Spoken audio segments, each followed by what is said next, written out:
Hello, good morning, friends. So today I'm going to start the chapter number 11, the universal form of Bhagavad Gita as it is. And I'm going to start the timer. We will read this chapter together, so be careful. Okay, okay, I've started the timer now, starting the lecture. Chapter 11, The Universal Form.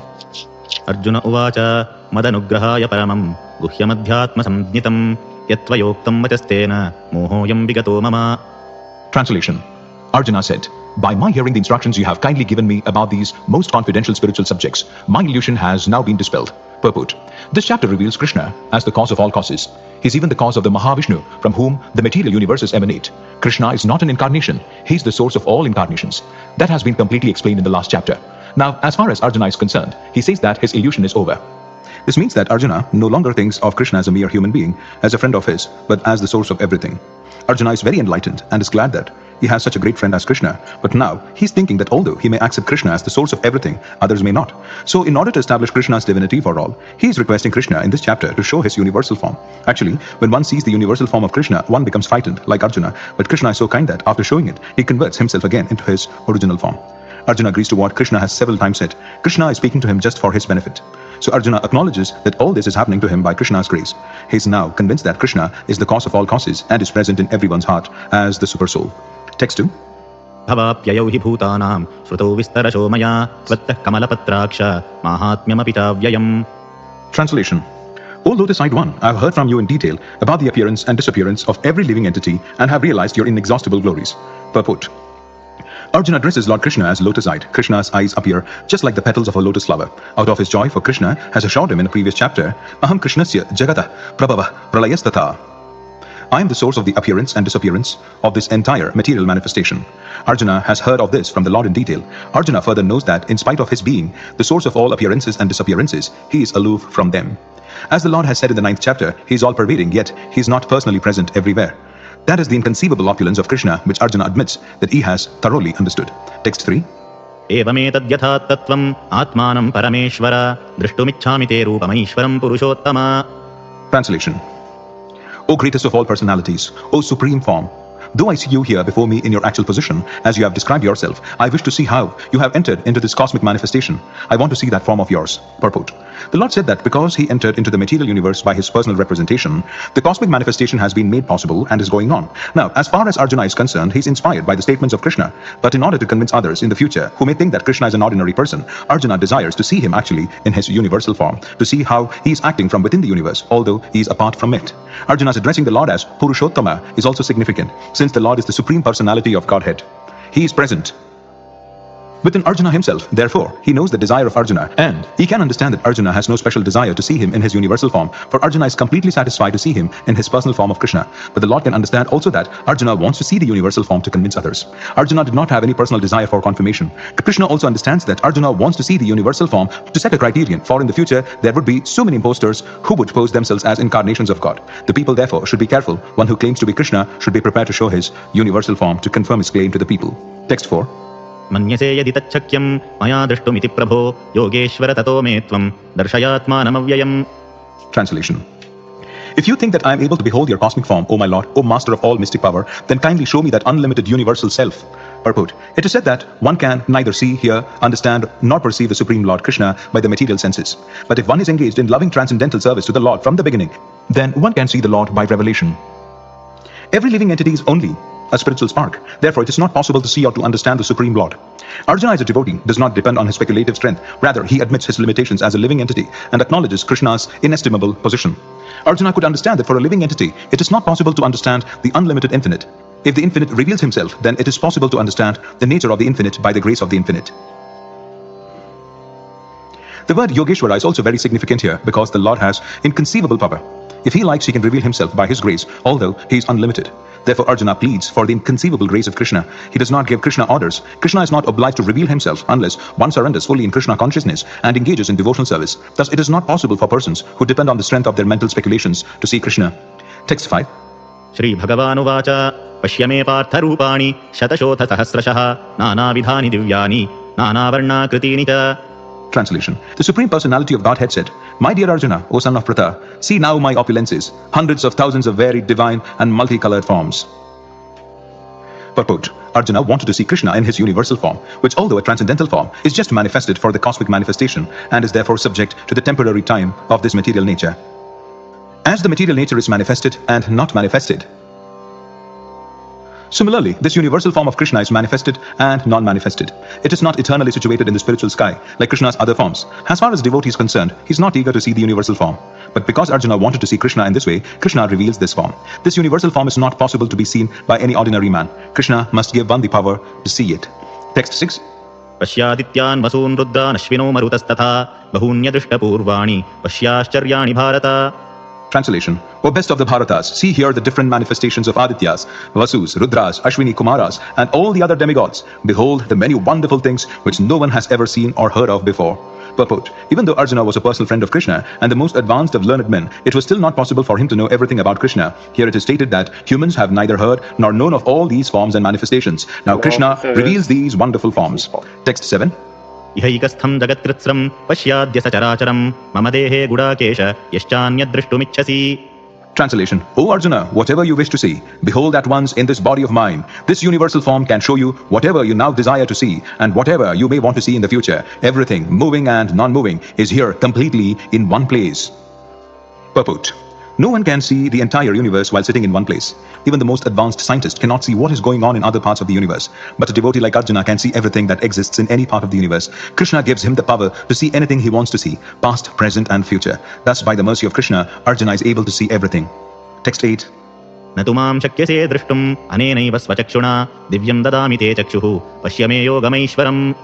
Translation: But you cannot see me with your present eyes. Therefore, I give you divine eyes. Behold my mystic opulence. Purport: A pure devotee does not like to see Krishna in any form except his form with two hands. A devotee must see his universal form by his grace, not with the mind, but with spiritual eyes. To see the universal form of Krishna, Arjuna is told not to change his mind, but his vision. The universal form of Krishna is not very important. That will be clear in the subsequent verses. Yet, because Arjuna wanted to see it, the Lord gives him the particular vision required to see that universal form. Devotees who are correctly situated in a transcendental relationship with Krishna are attracted by loving features, not by a godless display of opulences. The playmates of Krishna, the friends of Krishna, and the parents of Krishna never want Krishna to show his opulences. They are so immersed in pure love that they do not even know that Krishna is the Supreme Personality of Godhead. In their loving exchange, they forget that Krishna is the Supreme Lord. In the Srimad Bhagavatam, it is stated that the boys who play with Krishna are all highly pious souls, and after many, many births, they are able to play with Krishna. Such boys do not know that Krishna is the Supreme Personality of Godhead. They take time as a personal friend. Therefore, Shukadeva Goswami recites this verse. इत्थं सतां ब्रह्मसुखानुभूत्या दास्यं गतानां परदैवतेन मायाश्रितानां नरदारकेण साकं विजह्नुः कृतपुण्यपञ्जाः.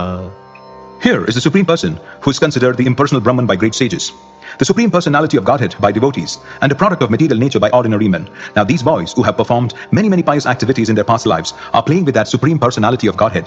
Srimad Bhagavatam, Canto 10, Chapter 12, Text 11. The fact is that the devotee is not concerned with seeing the Vishwarupa, the universal form, but Arjuna wanted to see it, to substantiate Krishna's statements, so that, in the future, people could understand that Krishna not only theoretically or philosophically presented himself as the Supreme, but actually presented himself as such to Arjuna. Arjuna must confirm this because Arjuna is the beginning of the Parampara system. Those who are actually interested in understanding the Supreme Personality of Godhead, Krishna, and who follow in the footsteps of Arjuna should understand that Krishna not only theoretically presented himself as the Supreme, but actually revealed himself as the Supreme. The Lord gave Arjuna the necessary power to see his universal form because he knew that Arjuna did not particularly want to see it, as we have already explained. Text 9. Sanjay उवाच एवमुक्त्वा ततो राजन् महायोगेश्वरो हरिः दर्शयामास पार्थाय परमं रूपमैश्वरम्. Translation. Sanjaya said, O king, having spoken thus, the supreme lord of all mystic power, the personality of Godhead, displayed his universal form to Arjuna. Texts 10-11. अनेक वक्त्रनयनम् अनेकाद्भुतदर्शनम् अनेक दिव्यामाभरणम् दिव्यानेकोद्यतायुधम् दिव्यामाल्याम्बरधरम् दिव्यगन्धानुलेपनम् सर्वाश्चर्यमयम् देवमनन्तम् विश्वतोमुखम्. Translation. Arjuna saw in that universal form unlimited mouths, unlimited eyes, unlimited wonderful visions. The form was decorated with many celestial ornaments and bore many divine upraised weapons. He wore celestial garlands and garments, and many divine scents were smeared over his body. All was wondrous, brilliant, unlimited, all expanding. Purport. In these two verses, the repeated use of the word many indicates that there was no limit to the number of hands, mouths, legs, and other manifestations Arjuna was seeing. These manifestations were distributed throughout the universe. But by the grace of the Lord, Arjuna could see them while sitting in one place. That was due to the inconceivable potency of Krishna. Text 12. दिवि सूर्यसहस्रस्य भवेद्युगपदुत्स्थिता यदि भास्सादृशी सा स्यात् भासस्तस्य महात्मनः. Translation. If hundreds of thousands of suns were to rise at once into the sky, their radiance might resemble the effulgence of the Supreme Person in that universal form. Purport. What Arjuna saw was indescribable, yet Sanjaya is trying to give a mental picture of that great revelation to Dhritarashtra. Neither Sanjaya nor Dhritarashtra was present, but Sanjaya, by the grace of Vyasa, could see whatever happened. Thus he now compares the situation, as far as it can be understood, to an imaginable phenomenon, that is, thousands of suns. Text 13. तत्रैकस्थं जगत्कृत्स्नं प्रविभक्तमनेकधा अपश्यद्देवदेवस्य शरीरे पाण्डवस्तदा. Translation. At that time, Arjuna could see in the universal form of the Lord the unlimited expansions of the universe situated in one place, although divided into many, many thousands. Purport. The word tatra there is very significant. It indicates that both Arjuna and Krishna were sitting on the chariot when Arjuna saw the universal form. Others on the battlefield could not see this form. Because Krishna gave the vision only to Arjuna, Arjuna could see in the body of Krishna many thousands of planets. As we learn from Vedic scriptures, there are many universes and many planets. Some of them are made of earth, some are made of gold, some are made of jewels, some are very great, some are not so great, etc. Sitting on his chariot, Arjuna could see all these, but no one could understand what was going on between Arjuna and Krishna. Text 14. ततः स विस्मयाविष्टो हृष्टरोमा धनञ्जयः प्रणम्य शिरसा देवं कृताञ्जलिरभाषत. Translation. Then bewildered and astonished, his hair standing on end, Arjuna bowed his head to offer obeisances and with folded hands began to pray to the Supreme Lord. Purport. Once the divine vision is revealed, the relationship between Krishna and Arjuna changes immediately. Before, Krishna and Arjuna had a relationship based on friendship. But here, after the revelation, Arjuna is offering obeisances with great respect, and with folded hands he's praying to Krishna. He's praising the universal form. Thus, Arjuna's relationship becomes one of wonder rather than friendship. Great devotees see Krishna as the reservoir of all relationships.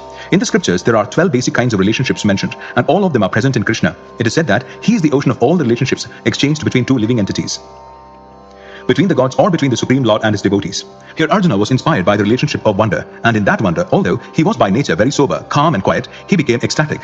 His hair stood up and he began to offer his obeisances unto the Supreme Lord with folded hands. He was not, of course, afraid. He was affected by the wonders of the Supreme Lord. The immediate context is wonder. His natural loving friendship was overwhelmed by wonder, and thus he reacted in this way. Text 15. Arjun उवाच पश्यामि देवांस्तव देवदेहे सर्वांस्तथा भूतविशेषसङ्घान् ब्रह्माणमीशं कमलासनस्थ ऋषींश्च सर्वानुरगांश्च दिव्यान्. Translation. Arjuna said, My dear Lord Krishna, I see assembled in your body all the demigods and various other living entities. I see Brahma sitting on the lotus flower, as well as Lord Shiva and all the sages and divine serpents. Purport. Arjuna sees everything in the universe. Therefore, he sees Brahma, who is the first creature in the universe, and the celestial serpent upon which the Garbhodakashayi Vishnu lies in the lower regions of the universe. The snake bed is called Vasuki. There are also other snakes known as Vasuki. Arjuna can see from the Garbhodakashayi Vishnu up to the topmost part of the universe on the lotus flower plant where Brahma, the first creature of the universe, resides. That means that from the beginning to the end, everything could be seen by Arjuna, who was sitting in one place on his chariot. This was possible by the grace of the Supreme Lord Krishna. Text 16. अनेकबाहूदरवक्रनेत्रं पश्यामि त्वां सर्वतोऽनन्तरूपं नान्तन्न मध्यं न पुनस्तवादिं पश्यामि विश्वेश्वर विश्वरूप. Translation. O Lord of the universe, O universal form, I see in your body many, many arms, bellies, mouths and eyes, expanded everywhere, without limit. I see in you no end, no middle and no beginning. Purport. Krishna is the Supreme Personality of Godhead and is unlimited. Thus through him everything could be seen. Text 17. किरीटिनं गदिनं चक्रिणं च तेजोराशिं सर्वतो दीप्तिमन्तं पश्यामि त्वां दुर्निरीक्ष्यं समन्ताद् दीप्तार्नलार्कद्युतिमप्रमेयम्. Translation. Your form is difficult to see because of its glaring effulgence spreading on all sides, like blazing fire or the immeasurable radiance of the sun. Yet I see this glowing from everywhere, adorned with various crowns, clubs and discs. Text 18. त्वमक्षरं परमं वेदितव्यं त्वमस्य विश्वस्य परं निधानं त्वमव्ययः शाश्वतधर्मगोप्ता सनातनस्त्वं पुरुषो मतो मे. Translation. You are the supreme primal objective. You are the ultimate resting place of all this universe. You are inexhaustible and you are the oldest. You are the maintainer of the eternal religion, the personality of Godhead. This is my opinion. Text 19. अनादिमध्यान्तमनन्तवीर्यमनन्तबाहुं शशिसूर्यनेत्रं पश्यामि त्वां दीप्तहुताशवक्त्रं स्वतेजसां विश्वमिदं तपन्तम्. Translation. You are without origin, middle or end. Your glory is unlimited. You have numberless arms, and the sun and moon are your eyes. I see you with blazing fire coming forth from your mouth, burning this entire universe by your own radiance. Purport. There is no limit to the extent of the six opulences of the Supreme Personality of Godhead. Here and in many other places, there is repetition. But according to the scriptures, repetition of the glories of Krishna is not a literary weakness. It is said that at a time of bewilderment or wonder or of great ecstasy, statements are repeated over and over. That is not a flaw. Text 20. या वा पृथिव्योरिदमन्तरं हि व्याप्तं त्वयैकेन दिशश्च सर्वाः दृष्ट्वाद्भूतं रूपमग्रं तवेदं लोकत्रयं प्रव्यथितं महात्मन्.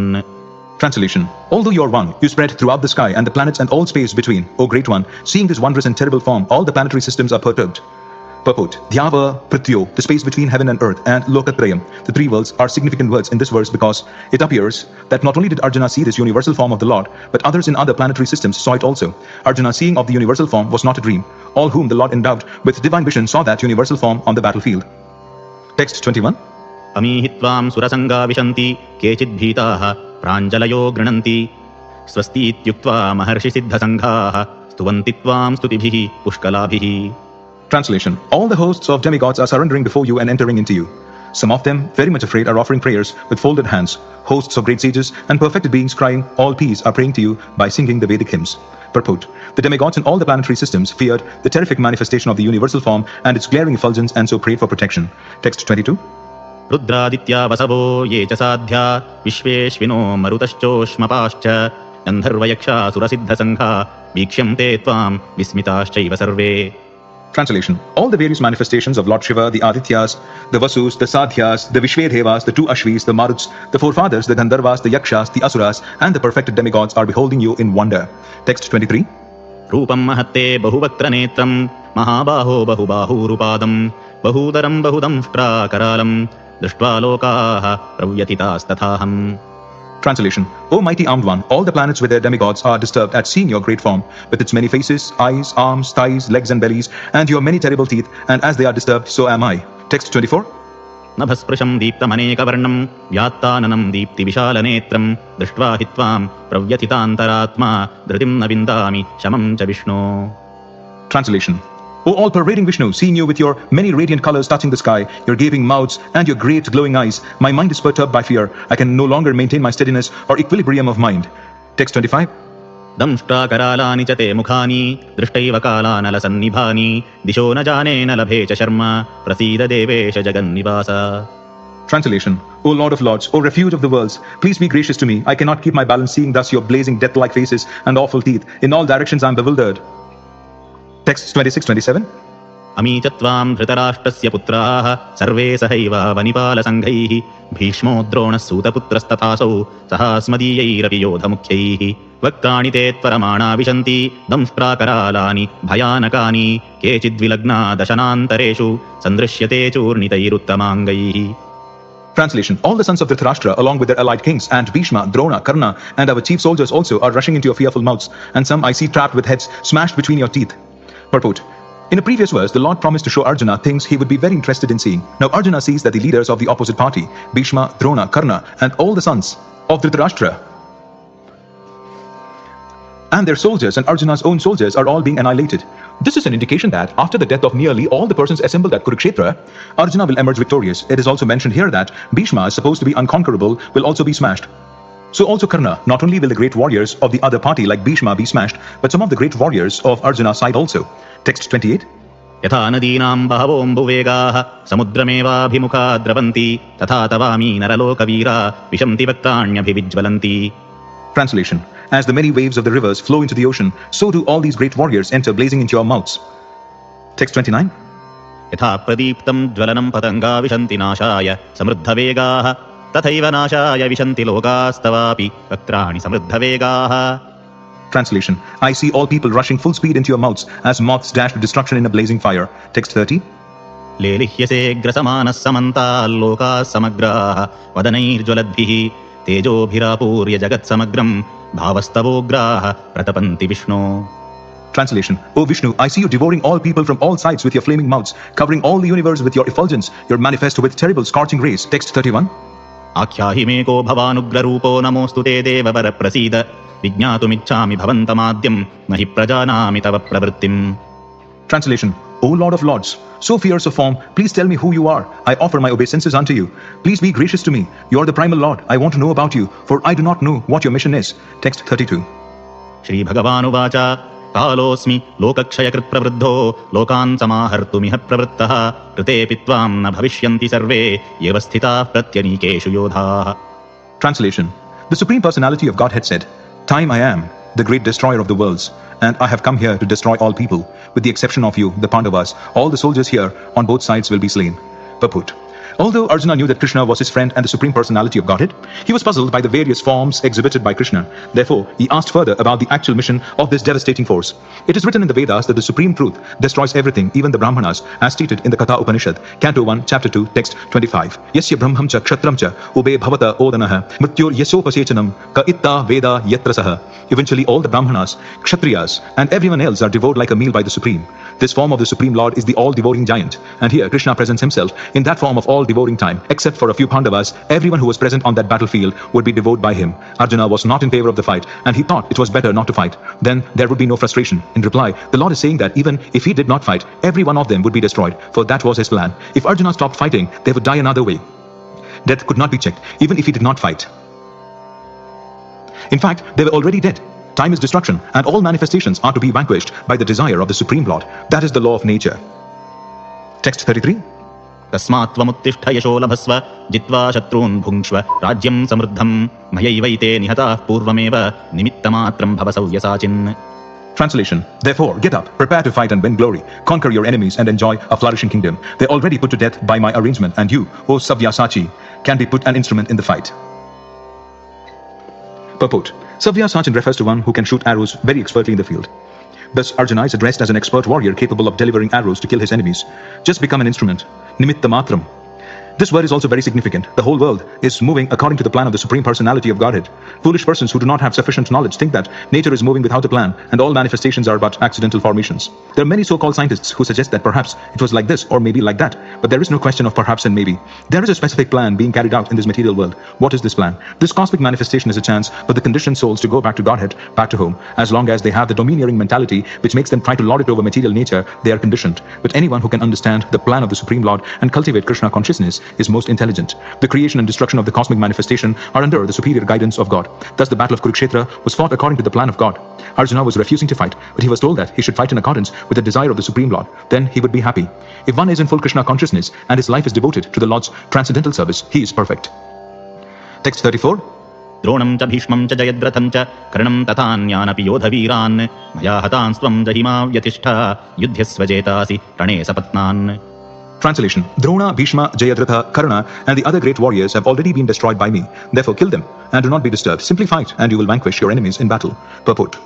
Every plan is made by the Supreme Personality of Godhead, but he is so kind and merciful to his devotees that he wants to give the credit to his devotees who carry out his plan according to his desire. Life should therefore move in such a way that everyone acts in Krishna consciousness and understands the Supreme Personality of Godhead through the medium of a spiritual master. The plans of the Supreme Personality of Godhead are understood by his mercy, and the plans of the devotees are as good as his plans. One should follow such plans and be victorious in the struggle for existence. Text 35. Sanjaya uvacha एतच्छ्रुत्वा वचनं केशवस्य कृताञ्जलिर्वेपमानः किरीटी नमस्कृत्वा भूय एवाह कृष्णं सगद्गदं भीतभीतः प्रणम्य. Translation. Sanjaya said to Dhritarashtra, O king, after hearing these words from the Supreme Personality of Godhead, the trembling Arjuna offered obeisances with folded hands again and again. He fearfully spoke to Lord Krishna in a faltering voice as follows. Purport. As we have already explained, because of the situation created by the universal form of the Supreme Personality of Godhead, Arjuna became bewildered in wonder. Thus, he began to offer his respectful obeisances to Krishna again and again, and with faltering voice, he began to pray, not as a friend, but as a devotee in wonder. Text 36. Arjun उवाच स्थाने हृषीकेश तव प्रकीर्त्या जगत्प्रहृष्यत्यनुरज्यते च रक्षांसि भीतानि दिशो द्रवन्ति सर्वे नमस्यन्ति च सिद्धसङ्घाः. Translation. Arjuna said, O master of the senses, the world becomes joyful upon hearing your name, and thus everyone becomes attached to you. Although the perfected beings offer you their respectful homage, the demons are afraid and they flee here and there. All this is rightly done. Purport.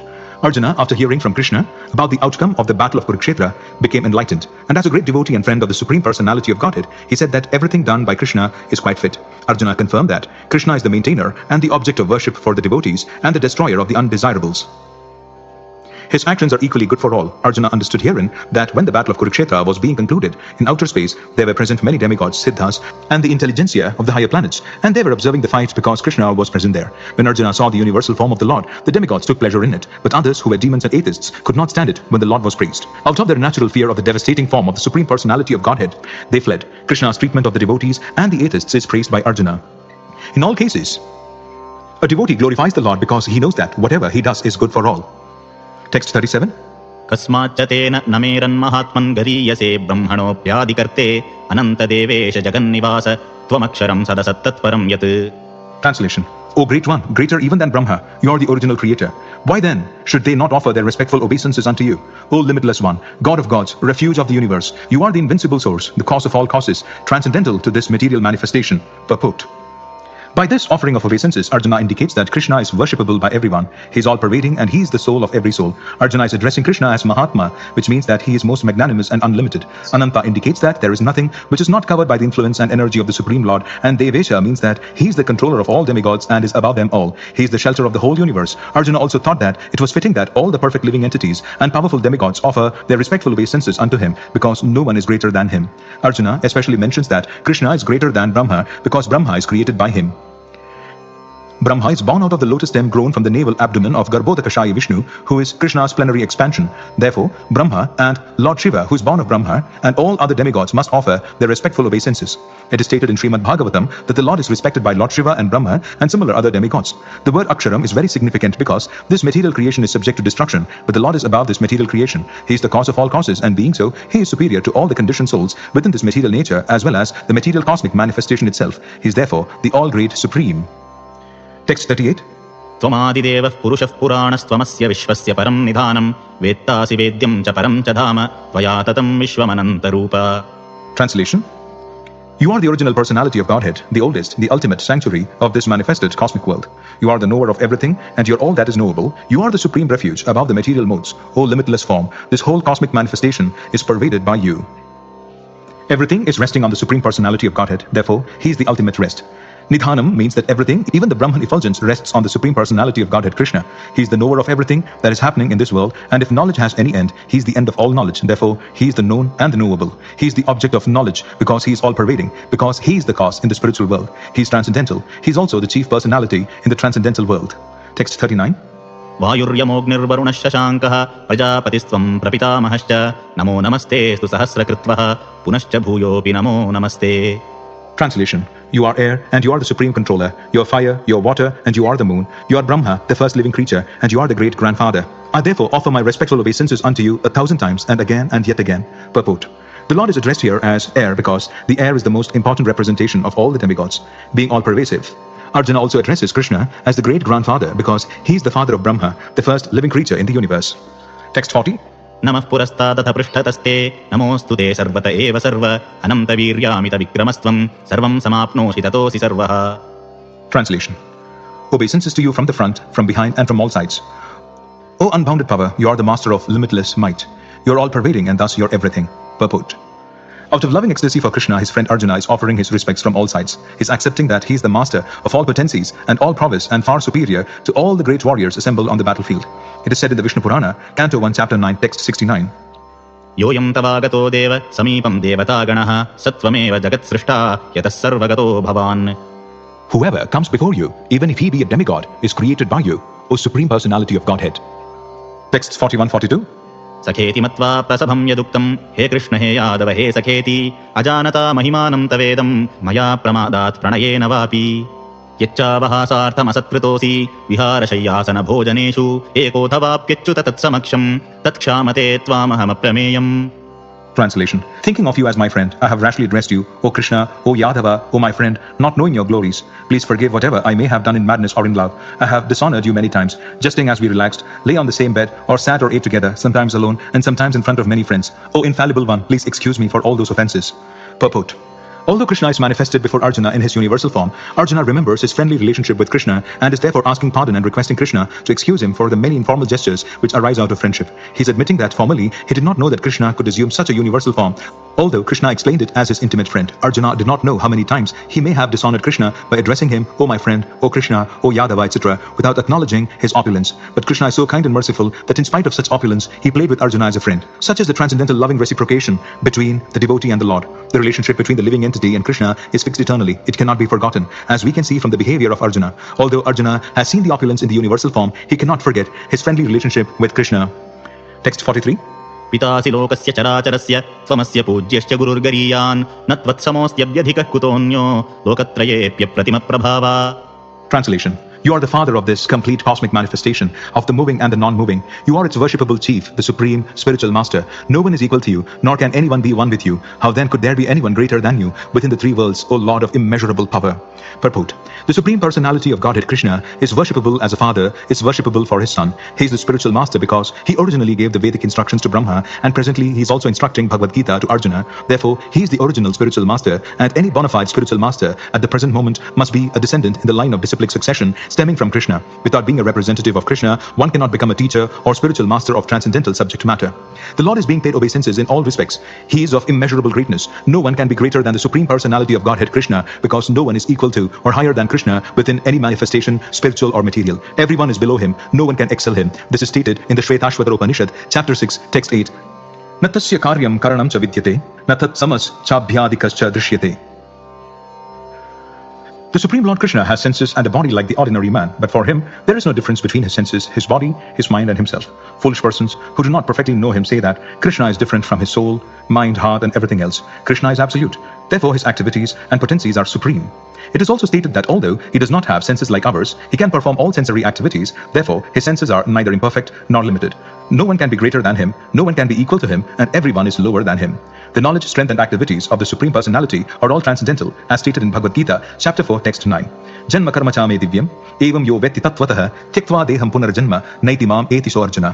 Whoever knows Krishna's transcendental body, activities and perfection after quitting his body returns to him and does not come back again to this miserable world. Therefore, one should know that Krishna's activities are different from others. The best policy is to follow the principles of Krishna. That will make one perfect. It is also stated that there is no one who is master of Krishna. Everyone is his servant. The Chaitanya Charitamrita Adi, chapter 5, text 142 confirms, Ekale Ishwara Krishna Arasava Bhritya. Only Krishna is God and everyone else is his servant. Everyone is complying with his order. There is no one who can deny his order. Everyone is acting according to his direction, being under his superintendence. As stated in the Brahma Samhita, he is the cause of all causes. Text 44. तस्मात् प्रणम्य प्रणिधाय कायं प्रसादये त्वामहमीशमीड्यं पितेव पुत्रस्य सखेव सख्युः प्रियः प्रियायार्हसि देव सोढुम्. Translation. You are the Supreme Lord to be worshipped by every living being. Thus I fall down to offer you my respectful obeisances and ask your mercy. As a father tolerates the impudence of his son, a friend, the impertinence of a friend, or a husband, the familiarity of his wife, please tolerate the wrongs I may have done you. Purport. Krishna's devotees relate to Krishna in various relationships. One might treat Krishna as a son, or one might treat Krishna as a husband, as a friend, or as a master. Krishna and Arjuna are related in friendship. As the father tolerates, or the husband or the master tolerates, so Krishna tolerates. Text 45. अदृष्टपूर्वं हृषितोऽस्मि दृष्ट्वा भयेन च प्रव्यथितं मनो मे तदेव मे दर्शय देवरूपं प्रसीद देवेश जगन्निवास. Translation. After seeing this universal form, which I have never seen before, I'm gladdened, but at the same time, my mind is disturbed with fear. Therefore, please bestow your grace upon me and reveal again your form as the personality of Godhead, O Lord of Lords, O abode of the universe. Purport. Arjuna is always in confidence with Krishna because he is a very dear friend, and as a dear friend is gladdened by his friend's opulence. Arjuna is very joyful to see that his friend Krishna is the Supreme Personality of Godhead and can show such a wonderful universal form. But at the same time, after seeing that universal form, he is afraid that he has committed so many offenses to Krishna out of his unalloyed friendship. Thus his mind is disturbed out of fear, although he had no reason to fear. Arjuna therefore is asking Krishna to show his Narayana form because he can assume any form. This universal form is material and temporary, as the material world is temporary. But in the Vaikuntha planets, he has his transcendental form with 4 hands as Narayana. There are innumerable planets in the spiritual sky, and in each of them Krishna is present by his plenary manifestations of different names. Thus Arjuna desired to see one of the forms manifest in the Vaikuntha planets. Of course, in each Vaikuntha planet, the form of Narayana is 4-handed, but the 4 hands hold different arrangements of symbols: the conch shell, mace, lotus and disc. According to the different hands these 4 things are held in, the Narayanas are variously named. All of these forms are one with Krishna, therefore Arjuna requests to see his 4-handed feature. Text 46.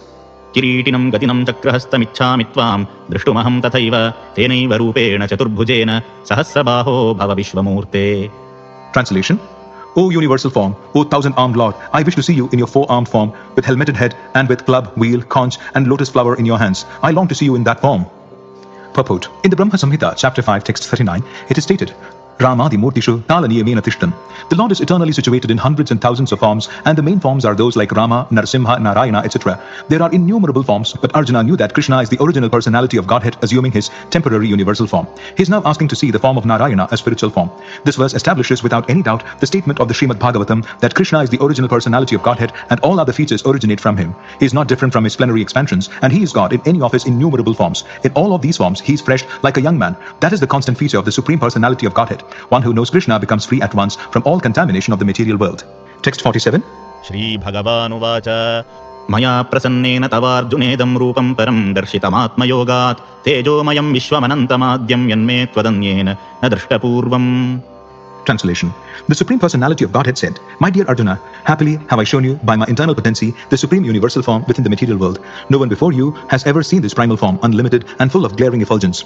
Purport. Arjuna wanted to see the universal form of the Supreme Lord, so Lord Krishna, out of his mercy upon his devotee Arjuna, showed his universal form full of effulgence and opulence. This form was glaring like the sun and its many faces were rapidly changing. Krishna showed this form just to satisfy the desire of his friend Arjuna. This form was manifested by Krishna through his internal potency, which is inconceivable by human speculation. No one had seen this universal form of the Lord before Arjuna, but because the form was shown to Arjuna, other devotees in the heavenly planets and in other planets in outer space could also see it. They had not seen it before, but because of Arjuna, they were also able to see it. In other words, all the disciplic devotees of the Lord could see the universal form which was shown to Arjuna by the mercy of Krishna. Someone has commented that this form was shown to Duryodhana also when Krishna went to Duryodhana to negotiate for peace. Unfortunately, Duryodhana did not accept the peace offer, but at that time Krishna manifested some of his universal forms, but those forms are different from this one shown to Arjuna. It is clearly said that no one had ever seen this form before. Text 48. न वेदयज्ञाध्ययनैर्न दानैर्न च क्रियाभिर्न तपोभिरुग्रैः एवं रूपः शक्यमहं नृलोके दृष्टं त्वदन्येन कुरु Pravir. Translation. O best of the Kuru warriors, no one before you has ever seen this universal form of mine. For neither by studying the Vedas, nor by performing sacrifices, nor by charity, nor by pious activities, nor by severe penances can I be seen in this form in the material world. Purport. The divine vision in this connection should be clearly understood. Who can have divine vision? Divine means godly. Unless one attains the status of divinity as a demigod, he cannot have divine vision. And what is a demigod? It is stated in the Vedic scriptures that those who are devotees of Lord Vishnu are demigods. Vishnu Bhakta Smrta Deva. Those who are atheistic, that is, who do not believe in Vishnu or who recognize only the impersonal part of Krishna as the supreme, cannot have the divine vision. It is not possible to decry Krishna and at the same time have the divine vision. One cannot have the divine vision without becoming divine. In other words, those who have divine vision can also see like Arjuna. The Bhagavad Gita gives the description of the universal form. Although this description was unknown to everyone before Arjuna, now one can have some idea of the Vishwarupa after this incident. Those who are actually divine can see the universal form of the Lord. But one cannot be divine without being a pure devotee of Krishna. The devotees, however, who are actually in the divine nature and who have divine vision are not very much interested in seeing the universal form of the Lord. As described in the previous verse, Arjuna desired to see the four-handed form of Lord Krishna as Vishnu, and he was actually afraid of the universal form. In this verse, there are some significant words, just like Veda Yajna Dhyayane, which refers to studying Vedic literature and the subject matter of sacrificial regulations. Veda refers to all kinds of Vedic literature, such as the four Vedas, Rig, Yajur, Samar, and Atharva, and the 18 Puranas, the Upanishads, and the Vedanta Sutra. One can study these at home or anywhere else. Similarly, there are sutras, Kalpa Sutras, and Mimamsa Sutras for studying the method of sacrifice. Danaihe refers to charity which is offered to a suitable party, such as those who are engaged in the transcendental loving service of the Lord, the Brahmanas and the Vaishnavas. Similarly, pious activities refers to the Agnihotra and the prescribed duties of the different castes. And the voluntary acceptance of some bodily pains is called tapasya. So one can perform all these, can accept bodily penances, give charity, study the Vedas, etc. But unless he is a devotee like Arjuna, it is not possible to see that universal form. Those who are impersonalists are also imagining that they are seeing the universal form of the Lord, but from Bhagavad Gita we understand that the impersonalists are not devotees. Therefore they are unable to see the universal form of the Lord. There are many persons who create incarnations. They falsely claim an ordinary human to be an incarnation, but this is all foolishness. We should follow the principles of Bhagavad Gita, otherwise there is no possibility of attaining perfect spiritual knowledge. Although Bhagavad Gita is considered the preliminary study of the science of God, still it is so perfect that it enables one to distinguish what is what. The followers of a pseudo-incarnation may say that they have also seen the transcendental incarnation of God, the universal form, but that is unacceptable because it is clearly stated here that unless one becomes a devotee of Krishna, one cannot see the universal form of God. So one first of all has to become a pure devotee of Krishna. Then he can claim that he can show the universal form of what he has seen. A devotee of Krishna cannot accept false incarnations or followers of false incarnations. Text 49. माते व्यथा मा च विमूढभावो दृष्ट्वा रूपं घोरमीदृङ्ममेदं व्यपेतभिः पीतमानाः पुनस्त्वं तदेव मे रूपमिदं प्रपश्य. Translation. You have been perturbed and bewildered by seeing this horrible feature of mine. Now let it be finished. My devotee, be free again from all disturbances. With a peaceful mind, you can now see the form you desire. Purport. In the beginning of Bhagavad Gita, Arjuna was worried about killing Bhishma and Drona, his worshipful grandfather and master. But Krishna said that he need not be afraid of killing his grandfather. When the sons of Dhritarashtra tried to disrobe Draupadi, in the assembly of the Kurus, Bhishma and Drona were silent, and for such negligence of duty, they should be killed. Krishna showed his universal form to Arjuna just to show him that these people were already killed for their unlawful action. The scene was shown to Arjuna because devotees are always peaceful and they cannot perform such horrible actions. The purpose of the revelation of the universal form was shown. Now Arjuna wanted to see the four-armed form, and Krishna showed him. A devotee is not much interested in the universal form, for it does not enable one to reciprocate loving feelings. Either a devotee wants to offer his respectful worshipful feelings, or he wants to see the two-handed Krishna form so that he can reciprocate in loving service with the Supreme Personality of Godhead. Text 50. Sanjaya Uvacha इत्यर्जुनं वासुदेवस्तथोक्त्वा स्वकं रूपं दर्शयामास भूयः आश्वासयामास च भीतमेनं भूत्वा पुनः सौम्यवपुर्हमात्मा.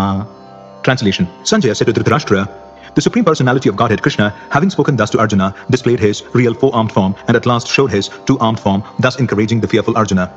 Purport. When Krishna appeared as the son of Vasudeva and Devaki, he first of all appeared as four-armed Narayana, but when he was requested by his parents, he transformed himself into an ordinary child in appearance. Similarly, Krishna knew that Arjuna was not interested in seeing a four-handed form, but since Arjuna asked to see this four-handed form, Krishna also showed him this form again and then showed himself in his two-handed form. The word Saumya Vapu is very significant. Saumya Vapu is a very beautiful form. It is known as the most beautiful form. When he was present, everyone was attracted simply by Krishna's form, and because Krishna is the director of the universe, he just banished the fear of Arjuna, his devotee, and showed him again his beautiful form of Krishna. In the Brahma Samhita, chapter 5, text 38, it is stated, Premanjana Churita Bhakti Vilochanena, only a person whose eyes are smeared with the ointment of love can see the beautiful form of Sri Krishna. Text 51. Arjuna uvacha दृष्ट्वेदं मानुषं रूपं तव सौम्यं जनार्दन इदानीमस्मि संवृत्तः सचेताः प्रकृतिं गतः. Translation. When Arjuna thus saw Krishna in his original form, he said, O Janardana, seeing this human-like form so very beautiful, I am now composed in mind and I am restored to my original nature. Purport.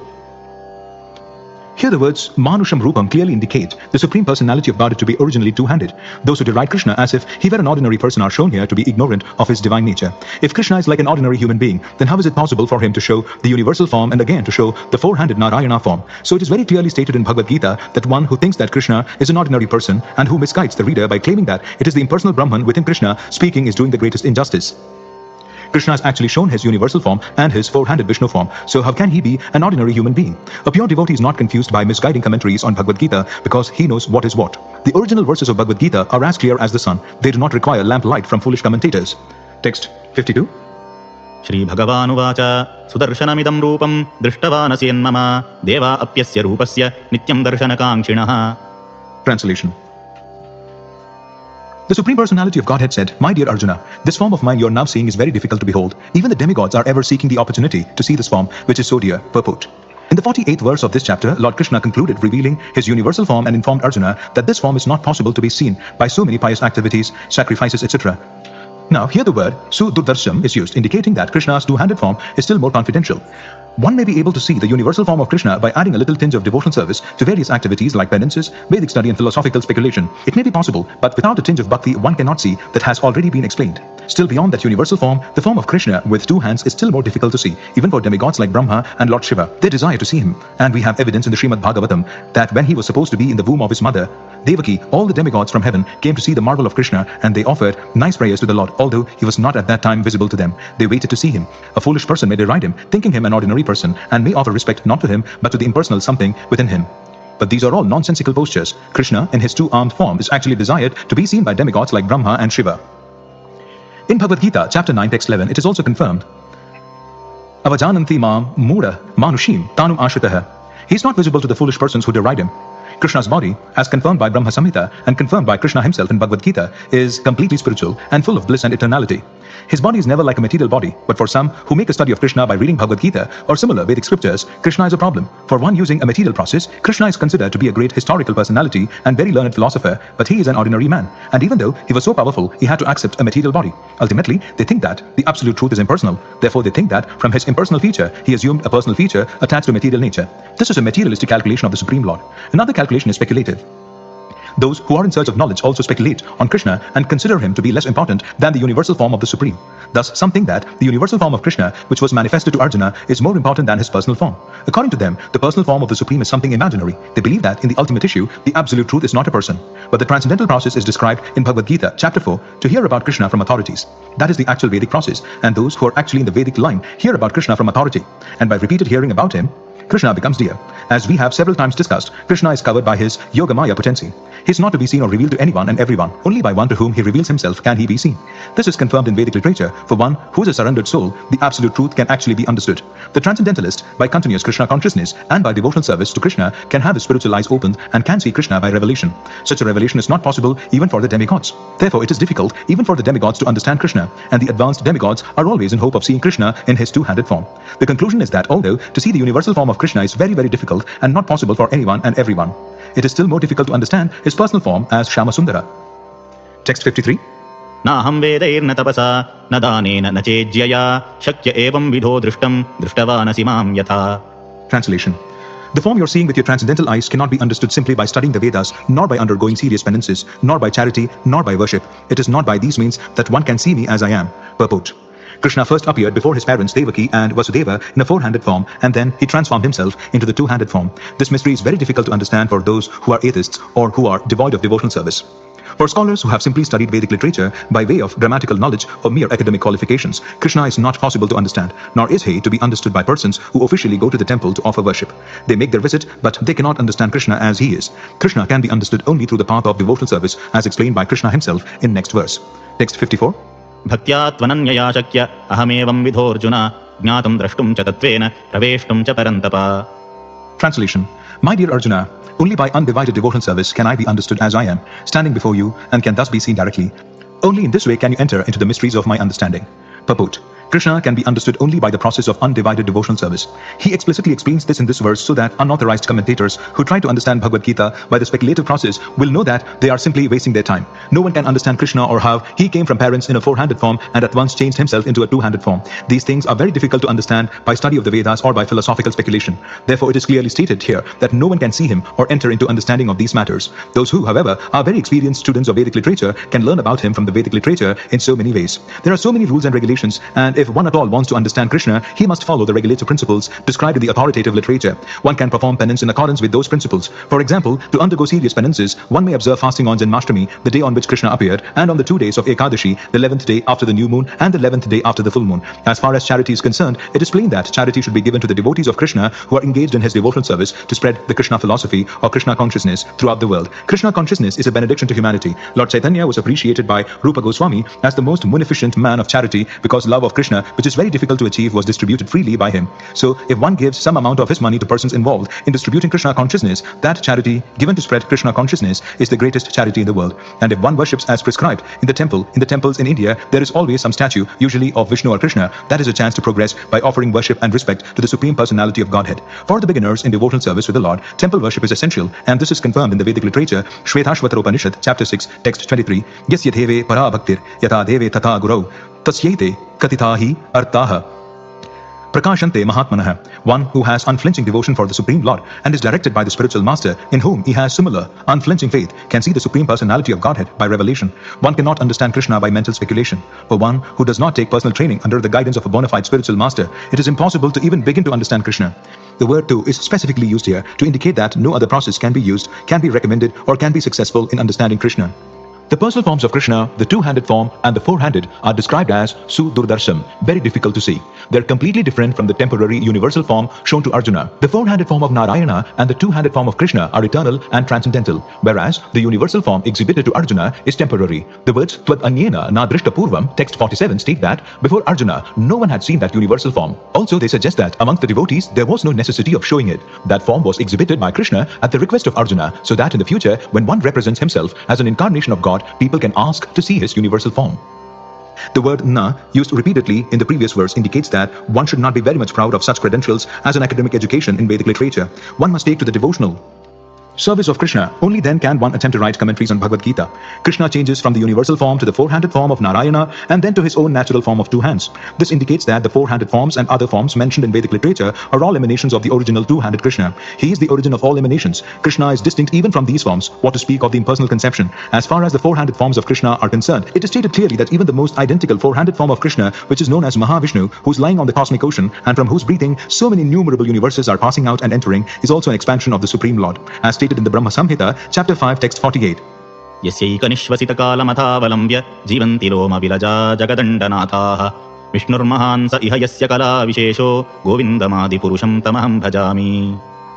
The Mahavishnu into whom all the innumerable universes enter and from whom they come forth again simply by his breathing process is a plenary expansion of Krishna. Therefore I worship Govinda, Krishna, the cause of all causes. Therefore, one should conclusively worship the personal form of Krishna as the Supreme Personality of Godhead who has eternal bliss and knowledge. He is the source of all forms of Vishnu. He is the source of all forms of incarnation, and he is the original Supreme Personality as confirmed in Bhagavad Gita. In the Vedic literature, Gopalathapani Upanishad, chapter 1, text 1, the following statement appears. सच्चिदानन्दरूपाय कृष्णायाल्तिष्ठकारिणे नमो वेदान्तवेद्याय गुरवे बुद्धिसाक्षिणे. I offer my respectful obeisances unto Krishna, who has a transcendental form of bliss, eternity and knowledge. I offer my respect to him because understanding him means understanding the Vedas, and he is therefore the supreme spiritual master. Then it is said, Krishno vai paramam devatam. Krishna is the supreme personality of Godhead. Gopala Tapani, chapter 1, text 3, Eko Vashi, Sarvaga Krishna Idyaha. That one Krishna is the supreme personality of Godhead and he is worshipable. Eko Pisan Bahudayo Vabhati. Krishna is one, but he is manifested in unlimited forms and expanded incarnations. Gopala Tapani, chapter 1, text 21. The Brahma Samhita, chapter 5, text 1 says, Ishvara Parama Krishna Satchidananda Vigraha Anadiradir Govindaha Sarvakarana Karanam. The supreme personality of Godhead is Krishna, who has a body of eternity, knowledge and bliss. He has no beginning, for he is the beginning of everything. He is the cause of all causes. Elsewhere it is said, Yatra Vatiranam Krishnakhim Param Brahma Narakriti. The Supreme Absolute Truth is a person. His name is Krishna and he sometimes descends on this earth. Similarly, in the Srimad Bhagavatam, we find a description of all kinds of incarnations of the Supreme Personality of Godhead, and in this list, the name of Krishna also appears. But then it is said that this Krishna is not an incarnation of God, but is the original Supreme Personality of Godhead himself. Ete Chamsha Talah Pumsa Krishnastu Bhagavan Swayam. Similarly, in Bhagavad Gita, the Lord says, Matta Parataram Nanyat. There is nothing superior to my form as the personality of Godhead Krishna. He also says elsewhere in Bhagavad Gita, Aham Adirhi Devanam. I am the origin of all the demigods. And after understanding Bhagavad Gita from Krishna, Arjuna also confirms this in the following words. Param Brahma Param Dhama Pavitram Paramam Bhavan. I now fully understand that you are the Supreme Personality of Godhead, the Absolute Truth, and that you are the refuge of everything. Therefore, the universal form which Krishna showed to Arjuna is not the original form of God. The original is the Krishna form. The universal form, with its thousands and thousands of heads and hands, is manifest just to draw the attention of those who have no love for God. It is not God's original form. The universal form is not attractive for pure devotees who are in love with the Lord in different transcendental relationships. The Supreme Godhead exchanges transcendental love in his original form of Krishna. Therefore, to Arjuna, who was so intimately related with Krishna in friendship, this form of the universal manifestation was not pleasing, rather it was fearful. Arjuna, who was a constant companion of Krishna's, must have had transcendental eyes. He was not an ordinary man. Therefore, he was not captivated by the universal form. This form may seem wonderful to persons who are involved in elevating themselves by fruitive activities, but to persons who are engaged in devotional service, the two-handed form of Krishna is the most dear. Text 55. Matkarma kranmat paramo madbhaktas sangavarjitaha nirvairas sarvabhuteshu yassamameti pandava.